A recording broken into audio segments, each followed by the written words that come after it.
In this video, I want to talk about the ongoing issue of debate within the evangelical church and the wider church of the ethics of same-sex relationships. And I want to point out that there are three questions often at play here, and that two of those questions often are in the background, and they're assumed or implied but not explicitly addressed and articulated. And so what I want to do in this short video is to articulate and express and distinguish them and offer some cautions about them. So first of all, the three questions. The first one that is usually in the forefront of people's mind is what I call the ethics question. The ethics question is this: is it wrong, or is it ethical, I should say, for a person who is same-sex attracted to be in a monogamous same-sex relationship? That's the ethics question. Is that ethical or not? And that's often the question that people debate. However, this is a key, obvious question, an important one. But let's say a person or a community decides, no, this is unethical. There are still two additional questions, at least in the background, that we need to distinguish and keep in mind as well, because we need to have different answers to those questions. There is the salvation question. Let's say that you conclude it is wrong. The question is still, well, can you be saved?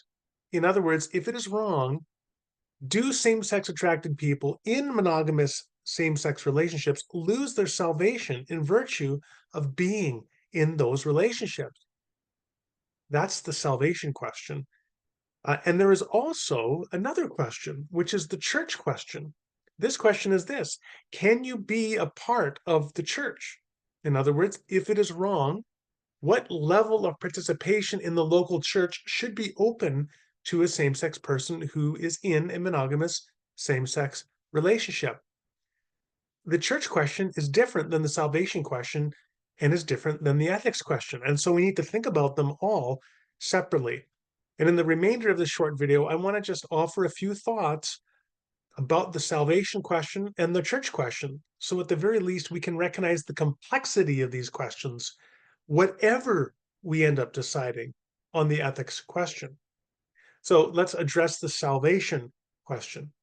Now, one passage that people will often go to with respect to the salvation question is 1 Corinthians 6, 9 to 10. Do not be deceived, neither the sexually immoral, nor idolaters, nor adulterers, nor men who have sex with men, nor thieves, nor the greedy, nor drunkards, nor slanderers, nor swindlers will inherit the kingdom of God. So what I've highlighted here in red, this phrase men who have sex with men, is the NIV translation of two Greek words, arsenokoitai and malakoi. Um, there's a lot of debate. There's an enormous discussion and debate about how to translate and interpret arsenokoitai and malakoi. But there's at the very least a good argument to be made that arsenokoitai is Paul coining a new word, which you could transliterate or should say translate very woodenly as man better, or a man who sleeps with another man. And that malakoi could be an associated term of the other man taking on a passive role in male same-sex sexual contact. So if that is your interpretation, then one could interpret this as saying any man who has a sexual relationship with another man will not inherit the kingdom of God. And hence the problem, because it is commonly assumed that will not inherit the kingdom of God means will not be saved. Thus the salvation question. Here's what I would want to say about this. The first thing I would want to say is that it is very easy and tempting to think about this with respect to outgroups. In other words, to think about people outside of our community or outside of the area of issues with which we struggle as being placed outside of the kingdom of God because of their struggles. But do we really give that same consideration for our own struggles and our own moral hypocrisies? Consider the fact that Paul references other damnable sins here, which would place one outside of the kingdom: thievery, greed, adultery. Let's say a word about each one of these.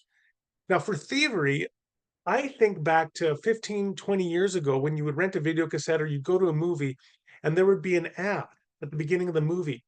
And the ad would say, you wouldn't steal a purse, you wouldn't steal a car. Why would you illegally download a movie?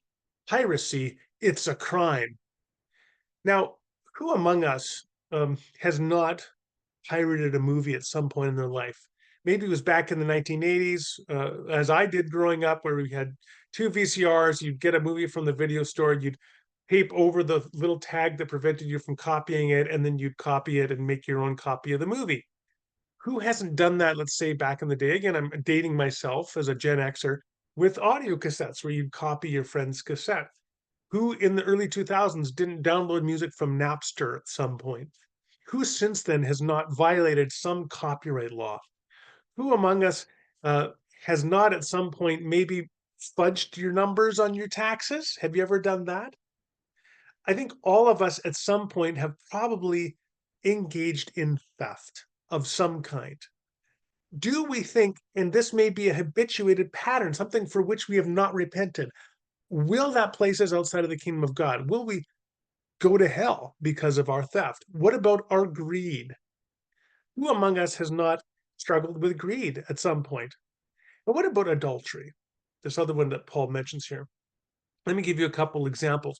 In Matthew 19:9, Jesus says, I tell you, anyone who divorces his wife except for sexual immorality and marries another woman commits adultery. This word sexual immorality is a translation of porneia. So what Jesus is giving here is one ground for divorce, which would allow for remarriage. And that one ground is adultery, marital unfaithfulness. But let's say that a woman marries at the age of 20 a man, and that man becomes emotionally, verbally, and then physically abusive, and then he's threatening to kill her, and she divorces him. She did not divorce him in the generally considered semantic range of what porneia means for porneia, because he wasn't maritally unfaithful in the sexual sense here. He was threatening to kill her, but that's not a ground that Jesus lists for divorce. If that woman now remarries, and let's say she goes on and has a wonderful marriage with a Christian man for the next 50 years and raises multiple children, and then they all have grandchildren and so on. But by this interpretation of Matthew 19:9, she was never married to him because the original marriage was divorced on grounds other than porneia, in which case the second marriage is itself adultery. It was never a marriage to begin with. Now, if you take that interpretation, it seems like you're committed to saying, in virtue of remarrying after her first marriage, that woman is now outside of the kingdom of God. And do you really want to say that? What about Matthew 5:27 and 28, where Jesus says, you've heard it was said, do not commit adultery, but I tell you, anyone who looks at a woman lustfully has already committed adultery with her in his heart. From this perspective, there's a lot more people who are going to be outside of the kingdom of God as adulterers because of their inner thought life. What do you think about that? My simple plea then to people is, before you're too quick to say that men who have sex with men or senecoitai, malakoi, are outside of the kingdom of God, maybe think about what that might mean for you and the sins that you struggle with.